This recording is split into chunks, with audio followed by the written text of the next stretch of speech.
Hello, and welcome to Tell Me About Your Book. My name is John Christian. My guest today is self-published author Sikivu Hutchinson. In this episode, she will be discussing three of her books on topics such as black atheism, humanism, gender politics, and ageism. Now, if you are the kind of person who would like to see the world become a better, more just place, then this episode may just be for you. So, stay tuned.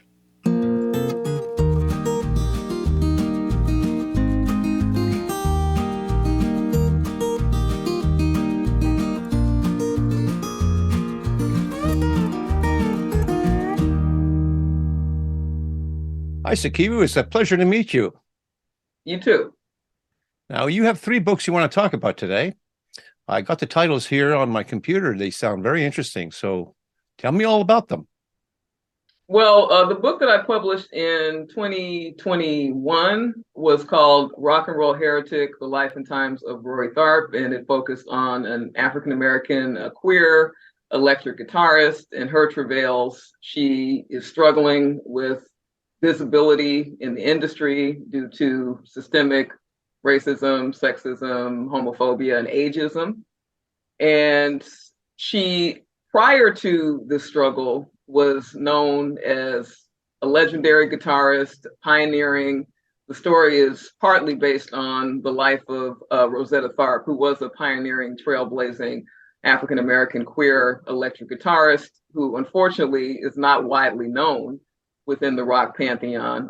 Tharpe influenced everyone from Johnny Cash to Little Richard to Elvis Presley. Is actually featured in the latest Elvis Presley biopic.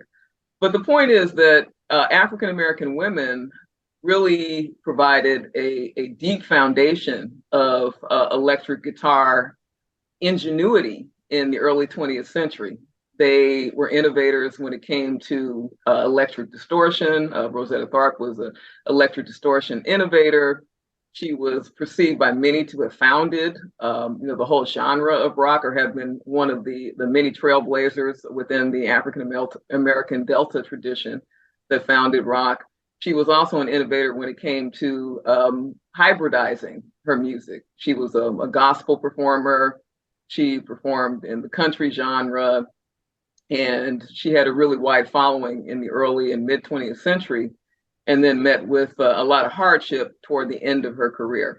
So my novel attempts to encapsulate some of that trauma and turbulence and triumph by transporting her experiences, or my adaptation of her experiences, or my interpretation of it, into the 1970s, where she has a confrontation with a Janis Joplin-like character named Jude Justice, who is a white woman who has appropriated African-American blues and rock traditions and has had a highly successful global career as a result of her appropriation. And so this is a subject of much consternation for Rory Tharpe, insofar as she is really at the end of her career trajectory when this novel takes place. And she's having a lot of issues with her band, who's on the road. They're struggling, going from coast to coast, playing dive bars, dealing with alcoholism, dealing with other forms of substance abuse, dealing with, again, her heading this band and being a strong African-American woman in a very patriarchal context, and having to navigate all of these issues with corporatism, not having access, or ownership rather, of her publishing rights, not having access and ownership of her masters, and at the end of the day, not having a recording contract. So she's really having to scrape by and scramble to get gigs and to survive and to support this band that, again, is all male. So navigating a lot of different conflicts in this. And the narrative is anchored by her relationship with this mysterious young girl who is also dispossessed in a lot of ways. And so she forges a tenuous relationship with this young person, and that leads us into the end of the novel, where there's a confrontation with Rory and a Pentecostal preacher who is also her childhood nemesis. So a big theme in the book, the heretic part of the book and the title, really looks at the degree to which Rory is questioning and rejecting organized religion and the Pentecostal tradition that she grew up in, having been a survivor of sexual violence and sexual harassment, and really perceiving that the Black church has been an architect of that trauma and oppression. So a lot of different strands operating here, and it's weaves back and forth from the early 20th century and her childhood with her mother, Katie, based on, loosely based on the relationship that Rosetta Tharpe had with her own mother, Katie Newman, who was also a very gifted instrumentalist and musician in her own right. Wow, Rosetta Park, I think I know her. Did she play that Gibson guitar with the 3 pickups, I think? She played the Gibson. That's the one. Right. Wow, I love her. I love that music. Mm-hmm. Yeah, and just another autobiographical note about me, because I see your electric guitars back there. I'm also an amateur guitarist, and I always dabbled in guitar when I was in my late 20s, and then I dropped it, and then returned to it when I was in my 40s. And one of the reasons why is because when I was growing up, I never saw Black women trailblazers, Black women guitar role models like Rosetta Tharpe or Memphis Minnie or Elizabeth Cotton. I was not familiar with the well of talent that these Black women represented, because we know the rock industry and definitely the blues industry as well, or at least the contemporary iteration of it, is very male dominated. And the whole electric guitar pantheon is extremely white male dominated. So yeah. If you Google rock music, you're going to see representations of Eric Clapton and Jimmy Page and Jeff Beck and all of the other guitar virtuosos and icons, but you're not going to see Rosetta Tharpe. You want to talk about the Humanists in the Hood? So Humanists in the Hood was a book that I published in 2020, and it is an effort to forge a Black feminist, Black womanist stance on African-American humanism. African-American humanism is a tradition that rejects the supposed truths and verities of organized religion and really attempts to forge a secular humanist philosophy about ethics, about justice, about morals, about intersubjectivity. And I rooted it in my upbringing from a secular stance, coming from a secular household where there was no religious indoctrination, and looked at contemporary movements within African-American humanism for racial, social, and gender justice, and how those discourses and traditions have really not been centered, much less validated within mainstream European, American, and Eurocentric humanism. So a lot of my work addresses, for example, the ways in which African-American women have been constructed as beasts of burden, as chattel, as objects of sexual fetishization, and how that informs the contemporary social construction of Black women's bodies and Black women's subjectivity, and how contemporary African-American feminist and womanist movements have attempted to disrupt those trajectories of dehumanization, particularly if we're looking at the high rates of sexual violence and sexual harassment and domestic and intimate partner violence that are experienced by African-American women and girls, and the degree to which those dynamics are not incorporated within contemporary secular humanism. Mm-hmm. So that was a big piece of the book. I also look at contemporary Gen Z humanists, atheists, and free-thinking voices, how greater numbers of young people of color are embracing humanism, atheism, skepticism, and free thought.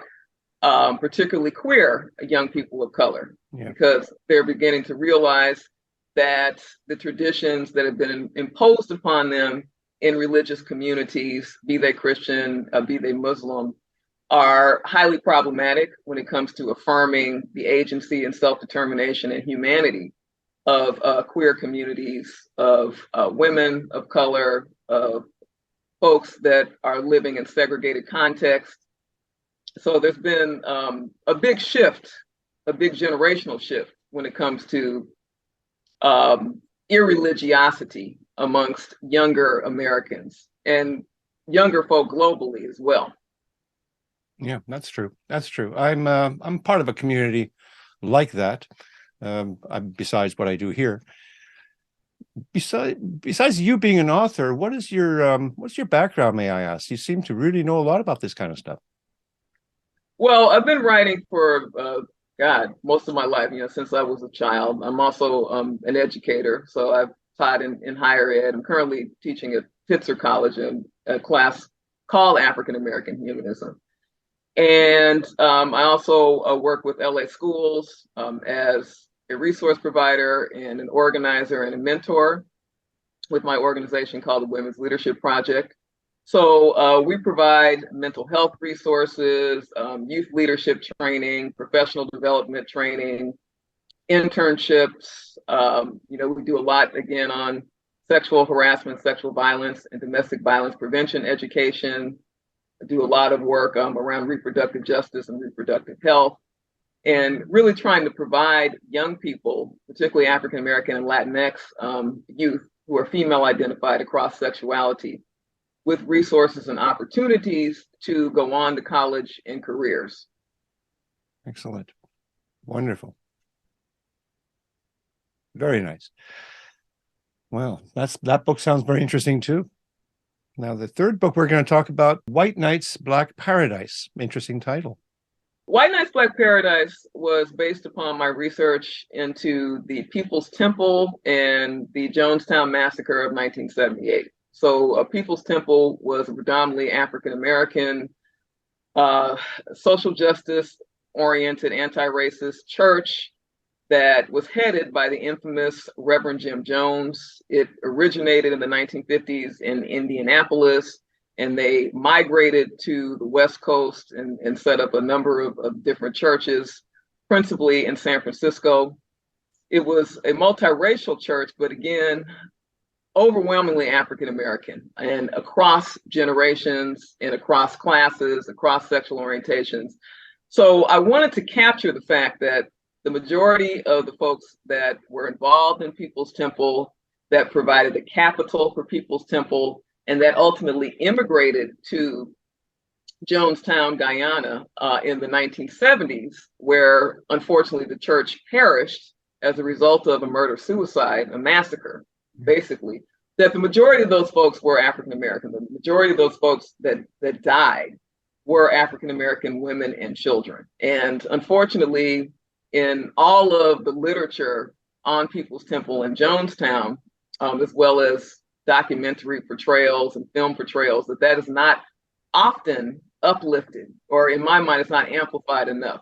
That if you look at the majority of the major works on People's Temple in Jonestown, they are coming from a white perspective, and they are from white authors, with the exception of a couple of books by two Black women.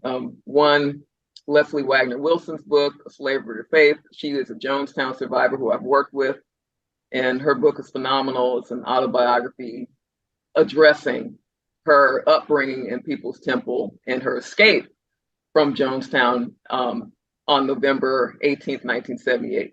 So anyway, my book is a fictional account where I interweave, the different experiences and voices of folks that were based upon real life individuals and also fictitious characters.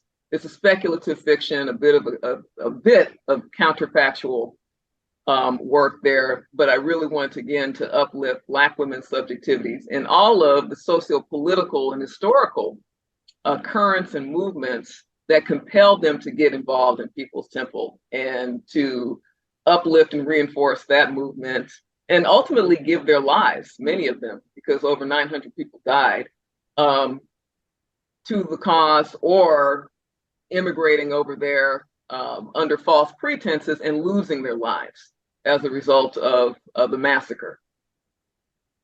Yeah, I remember that. I remember it clearly. This is fascinating stuff and wonderful, wonderful work. You also mentioned that you're in the process of writing a book right now that may be released sometime in 2023.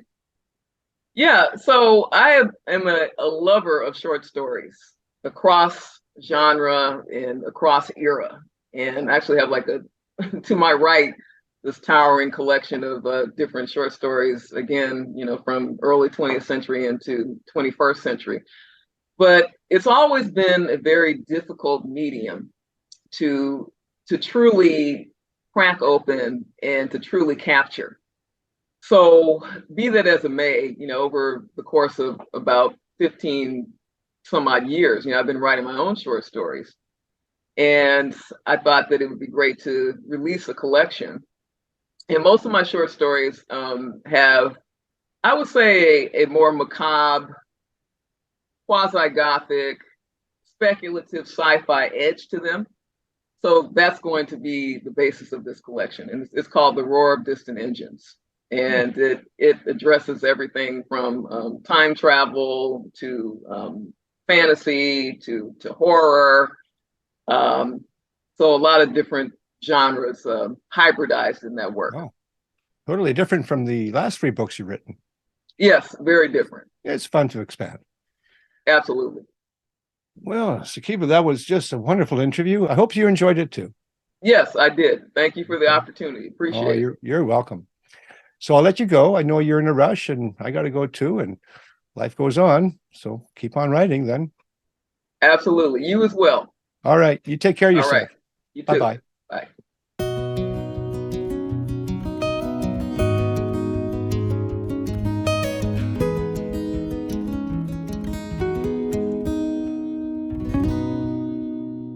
And that's our show for today. If you like what I do here on Tell Me About Your Book, then please hit the like button and subscribe. And don't forget to ring that bell for future notifications. And if you are a self-published author, I would really like to speak with you. Until such time, please keep on writing and be kind to one another.